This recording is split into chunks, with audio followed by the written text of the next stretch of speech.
Bateria de artilharia antiaérea aeromoto se apresentando. Pelotão, sentido.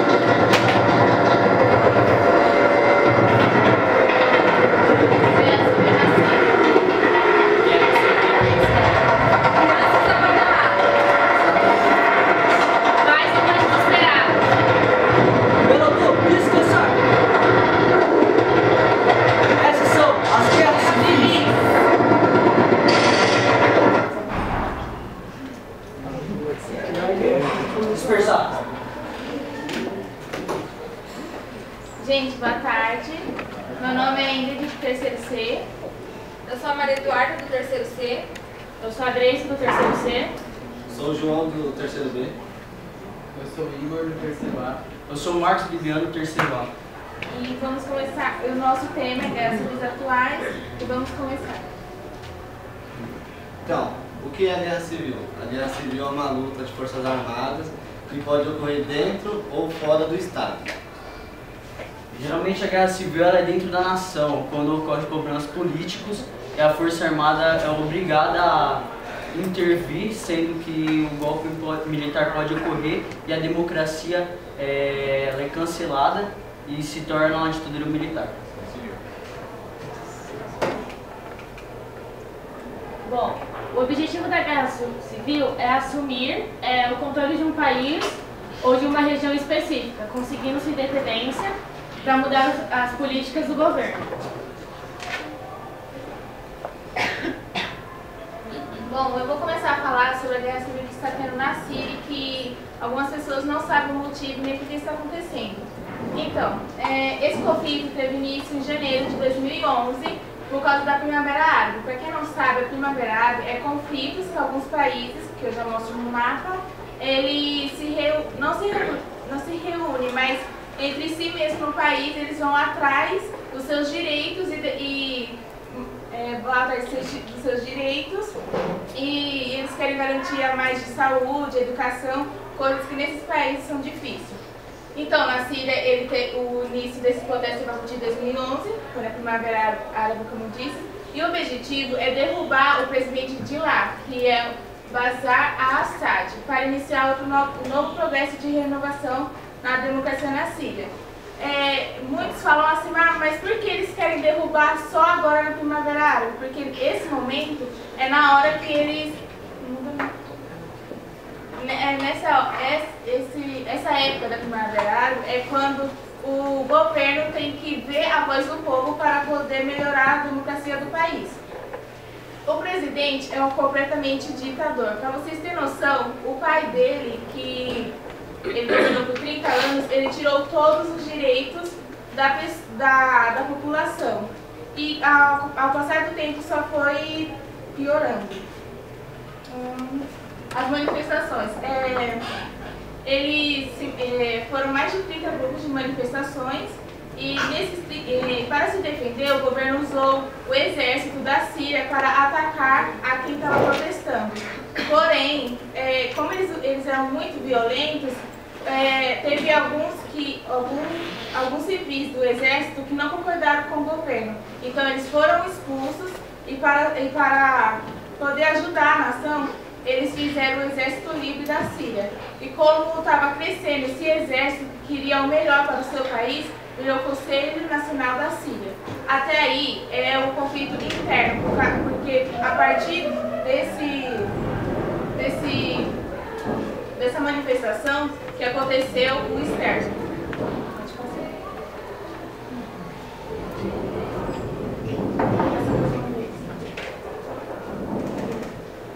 Aqui eu vou falar alguns países que são da Primavera Árabe.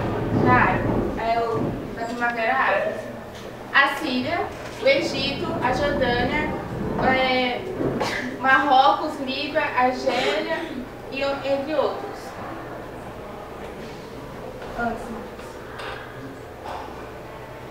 Tá.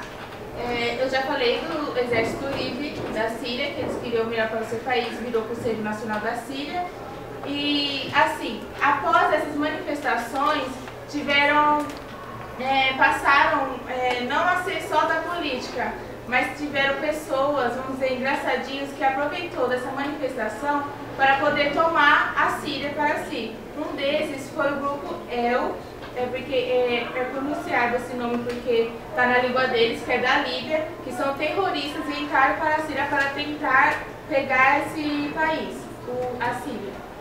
E o que a ONU diz? Porque a ONU, como a gente sabe, tem que proteger o mundo, né? Por mais que a ONU está sendo criticada por ficar quieta diante da situação, ela não pode fazer nada, porque os Estados Unidos são simpáticos aos rebeldes. Aos rebeldes quer dizer a população que quer o melhor para o seu país. E a Rússia e a China são simpáticos ao governo que está no poder, que é o exército e o presidente de lá. Em 2012, a taxa de mortes já era de 190 mil, porém agora é muito mais, porque como eu disse, ainda está acontecendo. Sendo que desses 130 estão na mão do governo, porque eles estão suspeitos de ser um desses terroristas desse grupo que vieram da Líbia para a Síria. E pelo governo da Síria, através das Forças Armadas. Eu só vou dar vou falar de uma pessoa que eu soube. Teve um homem da minha igreja que ele era da Síria, ele está aqui no Brasil e ele falou assim que a situação lá está muito mais grave do que pode parecer para a gente. Para vocês terem noção, a gente está reclamando muito da falta de água. Lá por semana ele só consegue pegar para a família dele 2 litros de água por semana, e sendo que ele tem que sair 4 horas da manhã para comprar o pão. Às vezes a gente fala um pão, pegar 2, 3, não, é um pão para a família por semana. E assim, como esse grupo está tanto do lado do governo quanto do lado de quem quer tirar o presidente de lá, eles estão matando cada pessoa que tem a sua religião, que tem preconceito, a política e etc.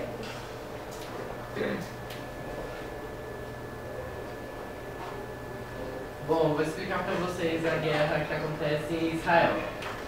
Primeiro, para a gente entender o que acontece em Israel, tem que voltar 4.000 anos atrás.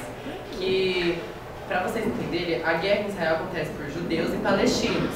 E os judeus, há 4.000 anos atrás, segundo a tradição judaica, Deus prometeu a terra de Jerusalém para eles, que eles chamam da terra de Canaã. Então, e lá era habitado por palestinos. Então, eles, por direitos religiosos, falavam que aquela terra pertencia a eles. Então eles começaram a invadir aquele local.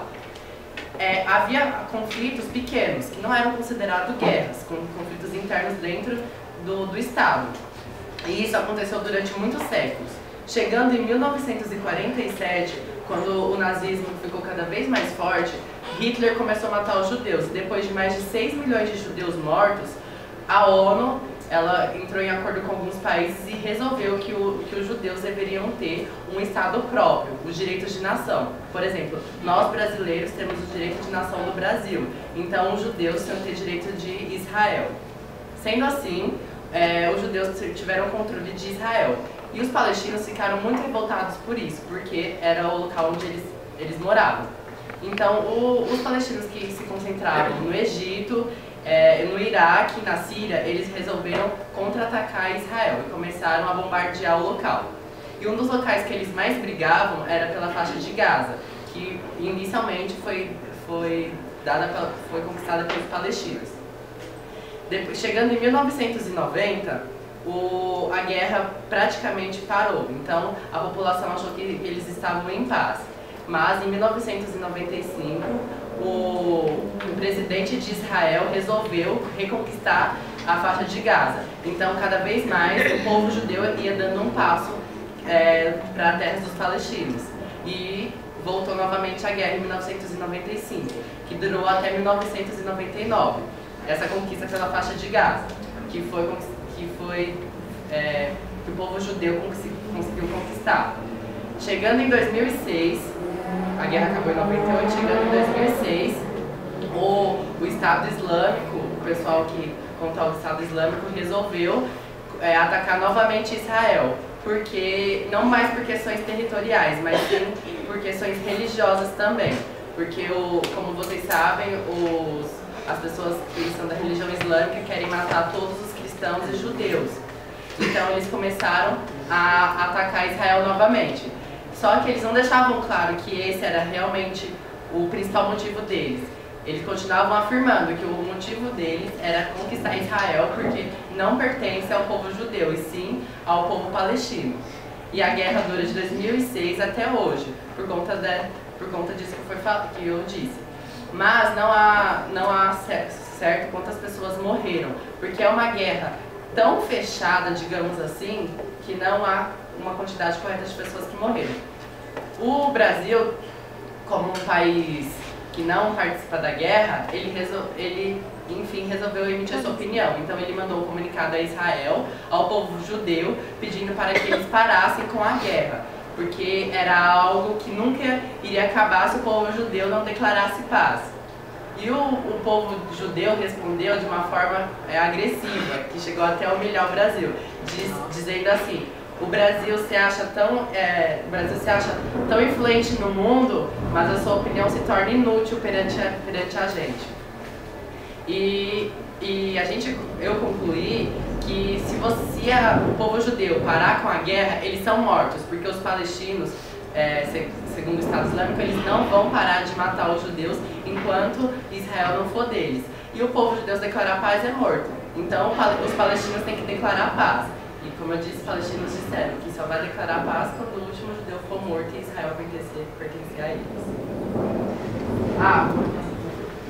Esqueci de comentar com vocês, aqui foi um mapa que a ONU dividiu. Então, todo esse mapa que vocês estão vendo pertencia aos palestinos. Aí a ONU, para um tratado de paz, resolveu que toda essa parte dessa cor aqui teria que ser do Israel, do povo judeu. E só essa parte aqui ficaria para os árabes, ou seja, os palestinos. Então foi muita terra que o povo palestino perdeu, por isso que eles se revoltaram tanto.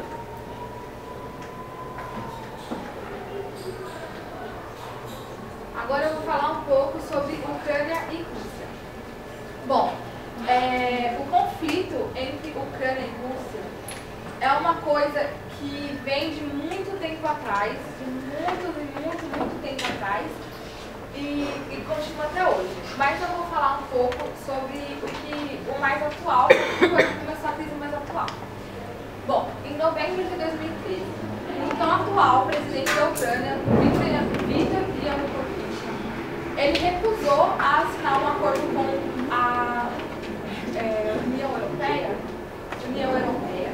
e ele fez um pacto de ajuda com a Rússia de 15 bilhões de euros na redução do gás russo. A população não era muito a favor, foram às ruas, milhares de pessoas foram às ruas e houve então a queda do presidente.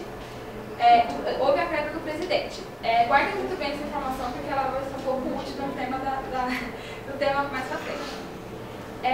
Entre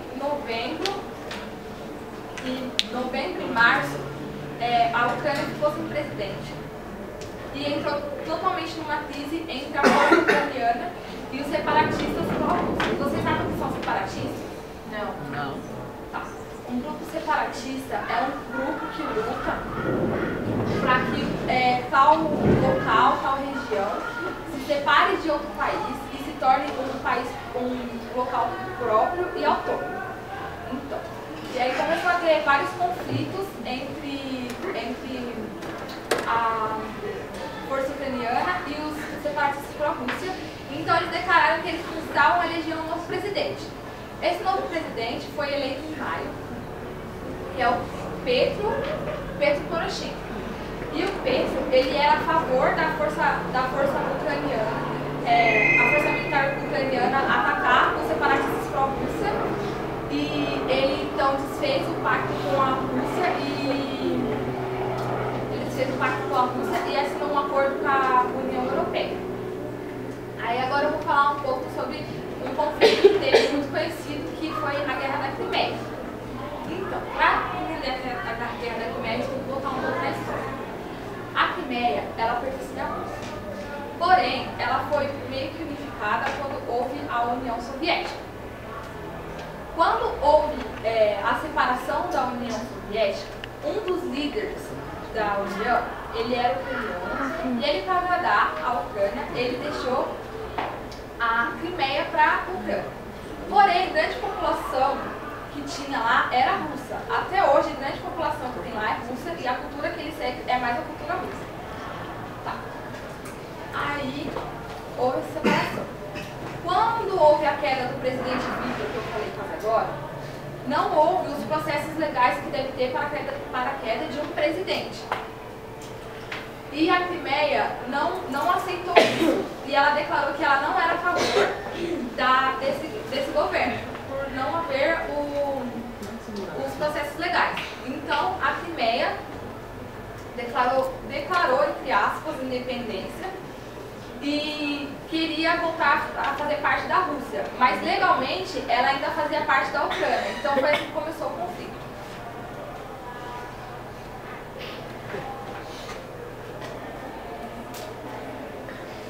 Bom, eu vou falar um pouquinho sobre os protestos no Brasil. Como vocês sabem, no dia 15 de março desse ano, teve protesto no Brasil inteiro pedindo a saída da atual presidente Dilma Rousseff e também para que acabasse com a corrupção.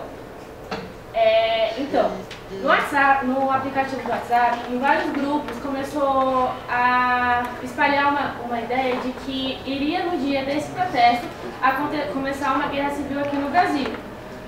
No caso, essa história começou a partir de uma menina que ela não foi identificada, que ela dizia que ela tinha um tio, que era tenente do exército, que eles descobriram aqui na Mata Amazônica tinha guerrilheiros com mais de 20 mil armas que estavam se preparando para, no dia do protesto de 15 de março, espalhassem pelo Brasil, fechassem tudo enquanto o pessoal está na rua e começasse a guerra civil no Brasil.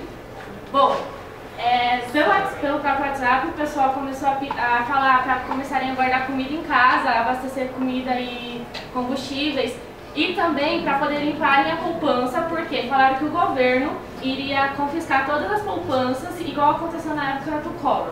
Pode passar. Bom, em uma pesquisa feita pela Scan, que é uma empresa que monitora redes sociais online, fez uma pesquisa no Twitter, no WhatsApp, no Facebook sobre menções sobre esse fato, sobre a guerra civil e sobre os protestos. Bom, em Exército, nesses três aplicativos, teve 495 menções, infiltrados 152 menções e confisco de dinheiro e poupança 326 menções.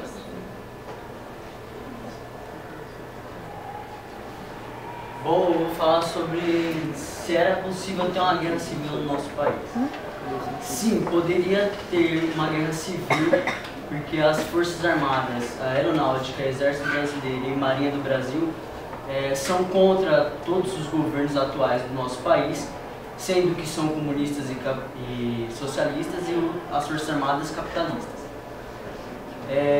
Como foi citado, a questão das palavras, Exército foi 495 menções, muitas pessoas pediam uma intervenção militar, onde o Exército Brasileiro assumiria o país durante 60 dias e depois desses 60 dias de puro terror seria voltado às eleições.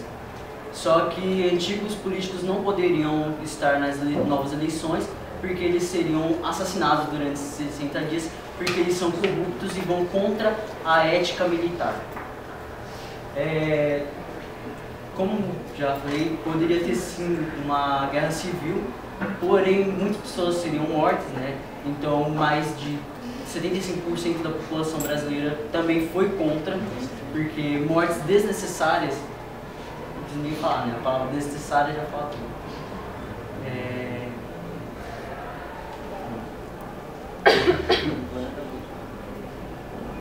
É isso. Poderia ter uma guerra civil, porém não houve.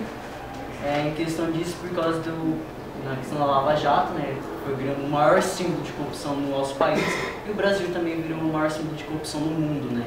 Querendo ou não, somos os maiores petroleiros no mundo. E é isso. Bom, concluindo, por que a gente acha que esse tema pode entrar na redação do Enem? Pelo fato de a guerra civil é uma coisa que está muito presente no nosso cotidiano, principalmente aqui no Brasil, como eu acabei de citar, sobre boatos de que iria acontecer aqui no Brasil. Então esse tema é muito provável de cair pelo fato de tanto estar no nosso dia a dia e também para ver se as pessoas, nós jovens que vamos agora passar por outra fase da nossa vida, poder ver se a gente sabe mesmo o que está acontecendo no mundo e até mesmo no nosso próprio país. Alguém tem alguma pergunta? Obrigado, boa noite.